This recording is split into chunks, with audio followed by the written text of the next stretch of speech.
दूसरी बात, ये कहते हैं गाय के गोबर से आप फेशियल करें या आप उसका सेवन करें तो आचार्य जी के हिसाब से तो डर्मेटोलॉजिस्ट नहीं होने चाहिए, स्किन स्पेशलिस्ट होना नहीं चाहिए, क्योंकि वो सारे के सारे इन्हीं के पास आए। इनके हिसाब से कोई कैंसर का डॉक्टर नहीं होना चाहिए। बात आप कह रही हैं, ये क्यों कह रही हैं बताता हूं मैं। क्योंकि आपने सिर्फ ये नहीं कहा कि गाय के गोबर का इस्तेमाल करोगे, तो आपने ये कहा कि मैं गारंटी देता हूं, मैं गारंटी देता हूं कि त्वचा के समस्त। हम निष्पक्ष, हम किसी के साथ नहीं है। खाओ माँ कसम। अरे कसम की कौन सी बात हुई आपने? हमने गोबर के साथ में कि उससे सुंदर होते हैं, तो क्या आप शैम्पू और साबुन का उपयोग नहीं करते हैं? और क्या आप गोबर का उपयोग करते हैं? और अगर गोबर का उपयोग करते हैं तो आखिरी बार आपने कब गोबर का उपयोग किया था? और आप तो अमूमन ट्रैवल करते रहते हैं, कथाएं अलग अलग जगह पे होती हैं, ऐसे में क्या आप शुद्ध गाय का गोबर अपने साथ में कैरी करते हैं क्योंकि वो आपको शुद्ध रखता है? नहीं सर, वो आपका काम है, मेरा नहीं। हेलो दोस्तों, वीडियो देखकर आप लोग समझ गए होंगे कि आज का वीडियो किस टॉपिक पे होने वाला, और आज का वीडियो बहुत ही खास होने वाला है। बाबा अनिरुद्ध चार्या का कहना है कि गोबर खाने से दिमागी संतुलन ठीक रहता है। तो उस पर मीडिया जो है क्या कह रही है, इसके लिए आप लोग को पूरा वीडियो देखना होगा, तब जाकर समझ में आएगा कि आखिर अनिरुद्ध चार्या क्यों ऐसा बोल रहा है कि गोबर खाने से दिमागी संतुलन ठीक रहता है। इसके लिए आप लोग पूरा वीडियो देखिए और एंजॉय कीजिए। चलिए इस वीडियो को कंटिन्यू करते हैं। हर नारी पैनी छुरी तीन तरफ से खाए, धन हरे यौवन हरे और घोर नरक ले जाए। पराई नारी से बच के रहना चाहिए कुल मिला के। नहीं देखिए, मैं तो ये बोलना चाहती हूँ कि मुझे चिंता का विषय क्या है कि इनके बहुत ज्यादा फॉलोअर्स हैं, और जिस हिसाब से ये अपना टिप्पणी देते हैं या जिस हिसाब से ये सलाह देते हैं अपने फॉलोअर्स को, तो ये जो अनभक्त है उनको फॉलो करते हैं, तो समाज को ये कहाँ लेके जा रहे हैं, उस चीज का मुझे बहुत चिंता है। अच्छा दूसरी बात, ये कहते हैं गाय के गोबर से आप फेशियल करें या आप उसका सेवन करें तो आचार्य जी के हिसाब से तो डर्मेटोलॉजिस्ट नहीं होने चाहिए, स्किन स्पेशलिस्ट होना नहीं चाहिए, क्योंकि वो सारे के सारे इन्हीं के पास आए। इनके हिसाब से कोई कैंसर का डॉक्टर नहीं होना चाहिए। बात आप कह रही हैं, ये क्यों कह रही हैं बताता हूं मैं। क्योंकि आपने सिर्फ ये नहीं कहा कि गाय के गोबर का इस्तेमाल करोगे, तो आपने ये कहा कि मैं गारंटी देता हूं, मैं गारंटी देता हूं कि त्वचा के समस्त। फिर से आ गए रे बाबा, इधर जहर खाने का पैसा नहीं है, तू जा रे जा। यार तू तो रोग नष्ट हो जाएंगे। और उनका कोई प्रूफ नहीं है, तो इसका मतलब सारे डॉक्टर्स को छोड़ के सारी की सारी महिलाओं का आपके पास आना चाहिए। कहीं ना कहीं आपकी बात में सच्चाई नहीं है, इसीलिए कोई महिला आपके पास नहीं आई है। देखो, जवाब लीजिए ना, जवाब लीजिए। देखो ऐसा है, ये सारी बातें जो हम कह रहे हैं ना, ये अभी आप लोगों की समझ के परे हैं। जब आप शास्त्रों को पढ़ेंगे, सत्संग करेंगे, तब तो एक महिला ले आइए जिसका आपने इलाज करा हो, और तब तो आपके ये गाय के गोबर से जब सुन लीजिए पहले, अभी मैं आपको 10 लाख के खड़ी कर दूं, तो बहुत चलती हैं। जब एक महिला को आपको दिखाना पड़ेगा ना, देखिए प्रूफ तो दिखाना पड़ेगा, सुन लीजिए, क्योंकि आपके जो संगत में बैठे होते हैं, आप ही के लोग होते हैं। सिर्फ इतनी बात नहीं है, उन्होंने एक और बात कही, बिल्ली की पॉटी जिसमें मिली होती है वो कॉफी। मुझे लगता है कि अनिरुद्धाचार्य जी को इस बात को लेकर कोर्ट में इसलिए जाना चाहिए, सुन लीजिए, क्योंकि ये सनातन के इस देश में अगर वो कॉफी पी जा रही है तो बड़ा मुश्किल है। लेकिन जरा एक सेकंड, ये महिला एंकर्स भी यहाँ बैठी हुई हैं, पहले मेरी बात पूरी तो होने दीजिए। आज का समाज बिल्ली की पॉटी की कॉफी पी रहा है, इसको क्लियर कर देते पहले। उसको उस कॉफी को पीने में, बिल्ली की पॉटी खाने में आपको कोई ऐतराज नहीं है, पर गौ दूध गौमूत्र पीने में और गौ माता के गोबर से निकले हुए अन्न को खाने में ऐतराज है। ये बड़ी कौन सी कॉफी की बात कर रहे हैं? मैं बता रहा हूं, आपको पता नहीं है, आप रिसर्च कीजिए। नहीं, मैं बता रहा हूं। अफ्रीका में अब एक क्वेश्चन आता है ना, तो आप सामने वाले पे डालते हैं। नहीं, मैं इनके पास कभी भी आउट ऑफ सिलेबस क्वेश्चन पूछते हैं ना, तो सामने वाले पे डालते हैं। आउट ऑफ सिलेबस नहीं है मैडम, ये बिल्ली की पॉटी और गाय की पॉटी में एक समानता है। एक सेकंड, एक करके ये कॉफी की कहानी इनको बता देता हूं। मैं उस जगह जा चुका हूं। एक स्पेसीज है बिल्ली की जो जंगल में जाती है और कॉफी बीन्स जो बेस्ट क्वालिटी है वो खाती है। वो पल्प खा लेती है, बीज एज इट इज निकलता है। उस कॉफी बीन्स की क्वालिटी बेस्ट होती है, ना कि पॉटी में मिलने का। पॉटी नहीं को खाता है, फिर उससे बीन्स को निकाल लिया जाता है और उस बीन्स को क्रश किया जाता है, वो बेस्ट क्वालिटी बीन्स। वही तो हम कह रहे हैं, गोबर से गेहूं निकाल के रोटी बना, हम भी तो वही कह रहे हैं। सुन तो लीजिए,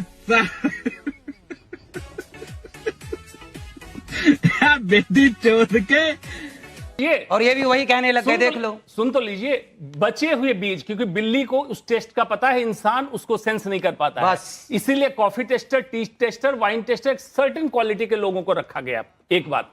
दूसरा, बांझपन को ठीक कह रहे हैं, बांझपन को ठीक करने के लिए नहीं, वो ये कह रहे हैं कि अगर वहां पर बिल्ली का हिसाब किताब इसलिए ठीक है कि उसी को सेंस है, तो यहाँ गाय को वो सेंस क्यों नहीं है फिर? गाय डाइजेस्ट नहीं कर पा रही गेहूं को, और उस ये गेहूं आप से तय करेंगे कि डाइजेस्ट नहीं कर पा रहे, ये आप कैसे तय कर सकते हैं? अरे भाई, हमारे तो जब मैं ऋषि डॉक्टर मुनि हूं। कह रहे हैं तो करते होंगे तब ना कह रहे हैं। गाय के इंटेस्टिन, ह्यूमन के इंटेस्टिन एक ही है महाराज जी, भैंस के इंटेस्टिन एक भाई ही है। गाय के कितने पेट होते हैं?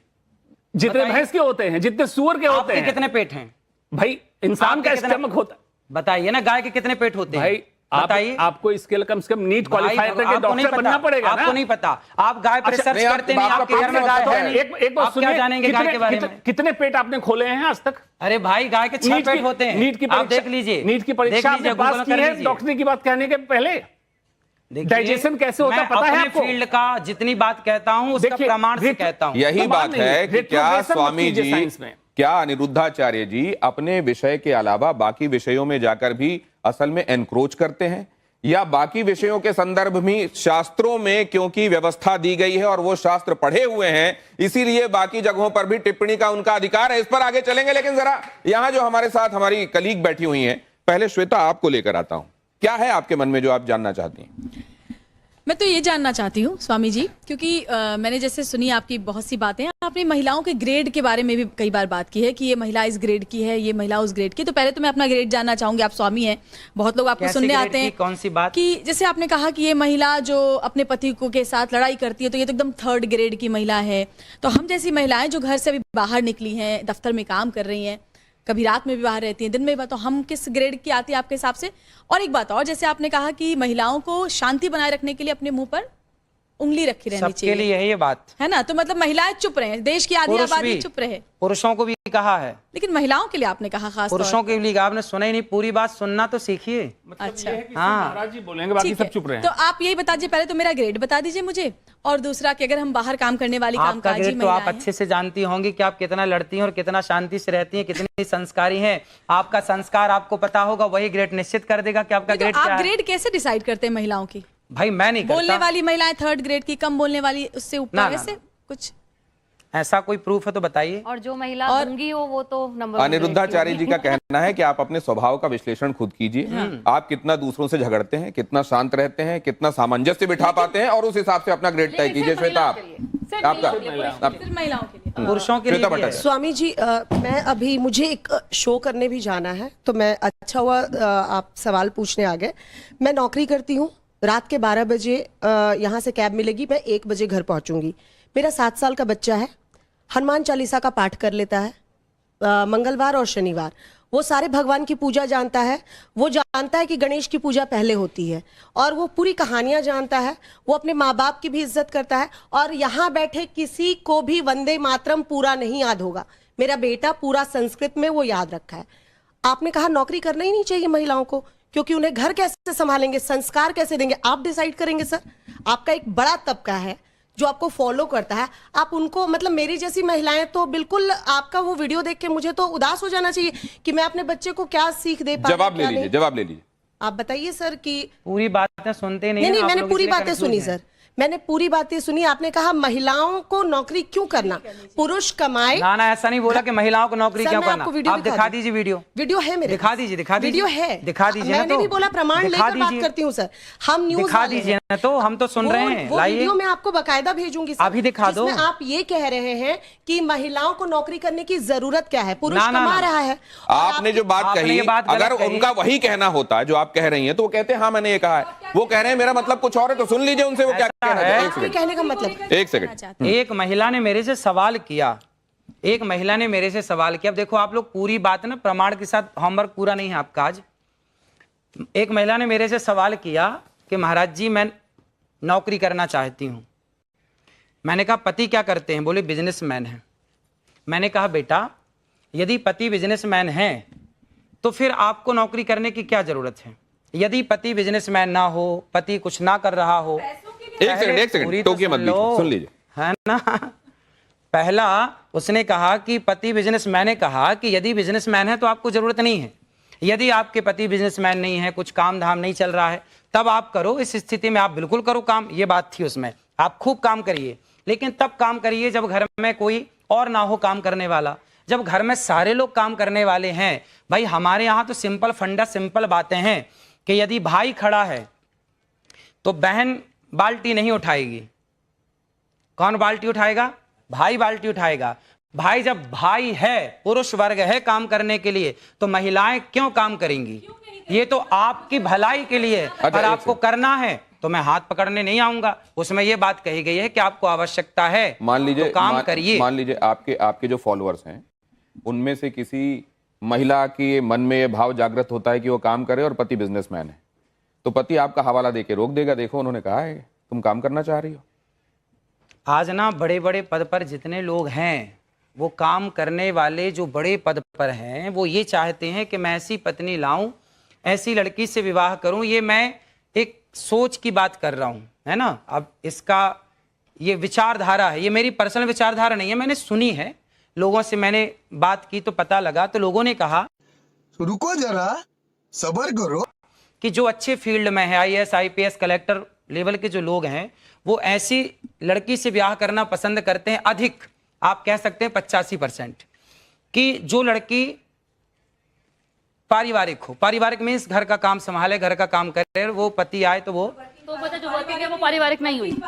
क्या पुरुष प्रधान समाज, पितृसत्तात्मक समाज, इसको बढ़ावा देने की तरफ अनिरुद्धाचार्य जी जा रहे हैं? मैं साक्षी आपका सवाल लूंगा, लेकिन जरा उससे पहले एक ये बाइट भी जो स्वामी जी की ही कही हुई है, अनिरुद्धाचार्य जी की, वो भी जरा सुन लें, उसके बाद इस चर्चा को आगे बढ़ाते हैं। हिंदू समाज में फकीर शब्द का प्रयोग नहीं होता। फकीर शब्द तो मुसलमानों में प्रयोग होता है। ये किस संदर्भ में आपने बात कही थी?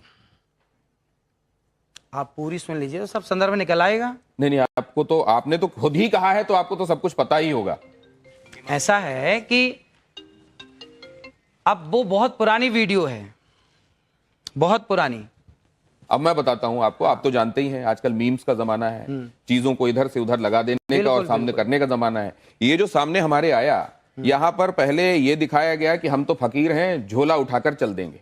कौन बोल? और उसके बाद आपकी ये वाली बात जोड़ी गई साथ में कि फकीर तो असल में वहां का शब्द है, यहां का शब्द नहीं है। आपने किस विषय में कहा था? अगर आपको स्मरण हो रहा हो तो कृपया बताइए। देखो, हमारे यहां नहीं है, इस फकीर शब्द का प्रयोग नहीं होता, इसलिए मैंने बोला। किसी ने पूछा होगा कि फकीर कहाँ का है, तो मैंने बोला होगा भाई फकीर शब्द का प्रयोग हमारे यहाँ नहीं होता। अच्छा, सोनाक्षी, मैं आपसे ये पूछना चाहती हूँ, आजकल ज़्यादातर जैसे हम समाज में देख रहे हैं, शादीशुदा लोग एक ही छत के नीचे रहते हैं, पर उनकी आपस में बनती नहीं है। ऐसे मेरे बहुत लोग जानने वाले हैं, तो उनके लिए आप क्या सुझाव देंगे? सत्संग करें, सत्संग, भक्ति, स्वतंत्र, दोनों लोग सकल करें सत्संग। सत्संग करेंगे तो अपने आप उनकी बात ठीक होगी। सत्संग बहुत जरूरी। आज डिप्रेशन क्यों है समाज में? भारत में तो डिप्रेशन कम है। आप चले जाइए भारत के बाहर, लंदन चले जाइए, आप अन्य कंट्री चले जाइए, वहां डिप्रेशन की इतनी ज्यादा मात्रा है, डिप्रेशन इतना ज्यादा है, पूछिए मत। क्यों? क्योंकि आज का समाज सत्संग नहीं कर रहा है। हमारे ऋषि मुनि क्या कहते? तुलसीदास जी कहते, एक घड़ी आधे की पुनियाद, तुलसी चर्चा राम की हरहि कोटि अपराध। थोड़ा ही सही सत्संग जरूर करिए। अपनी माँ के साथ बैठ के करिए, भगवत चर्चा करिए, अच्छी बातें करिए। अपने पिता के साथ बैठ के करिए, पति के साथ करिए, बेटे के साथ करिए, लेकिन सत्संग जरूर करिए। मैं बड़ी देर से आपकी बातें सुन रही हूँ, आपकी सारी बातें मैंने सुनी, लेकिन इस बीच में सवाल। अच्छा हमने गोबर के साथ में कि उससे सुंदर होते हैं, तो क्या आप शैम्पू और साबुन का उपयोग नहीं करते हैं? मैं और मिट्टी क्या का आप प्रयोग गोबर करता का हूं। उपयोग करते गोबर हैं? का प्रयोग और अगर करता हूं। गोबर का उपयोग करते हैं तो आखिरी बार आपने कब गोबर का उपयोग किया था? और आप तो अमूमन ट्रैवल करते रहते हैं, कथाएं अलग अलग जगह पे होती हैं, ऐसे में क्या आप शुद्ध गाय का गोबर अपने साथ में कैरी करते हैं, क्योंकि वो आपको शुद्ध रखता है? ये बातें बताई नहीं जाती, नजर लग जाती है। मैं अधिकाधिक वृंदावन ही रहता हूँ। मैं बाहर बहुत कम जाता हूँ, 4 महीने 6 महीने में एक बार बाहर जाता हूँ। अधिकाधिक वृंदावन में, और वृंदावन में शुद्ध देसी गाय है 400। अपनी गौशाला है, गौरी गोपाल गौशाला। मैं उसी गौशाला में जाकर के गाय के गोबर से स्नान कर लेता हूँ। मुझे कोई ऐतराज नहीं है। खूब मलमल के नहाता हूँ गाय के गोबर से, बहुत अच्छा लगता है। तो अगर इतना ही गाय का गोबर अच्छा होता है तो आप वो मार्क सर्टिफिकेट्स ले लीजिए और उसका प्रोडक्शन शुरू कर दीजिए। कई सारे कौन है ये लोग, कहां से आते हैं? आप लोगों ने पूरे इस वीडियो को देख लिया। आप लोगों को वीडियो कैसा लगा और इस वीडियो के बारे में आप लोगों का क्या राय है, आप लोग नीचे कमेंट बॉक्स में ज़रूर बताना। और इस वीडियो को शेयर कीजिए। वीडियो पसंद आया तो वीडियो को लाइक कीजिए। चैनल पर नए हो तो चैनल को सब्सक्राइब जरूर कीजिए। फिर मिलते हैं एक नई वीडियो के साथ।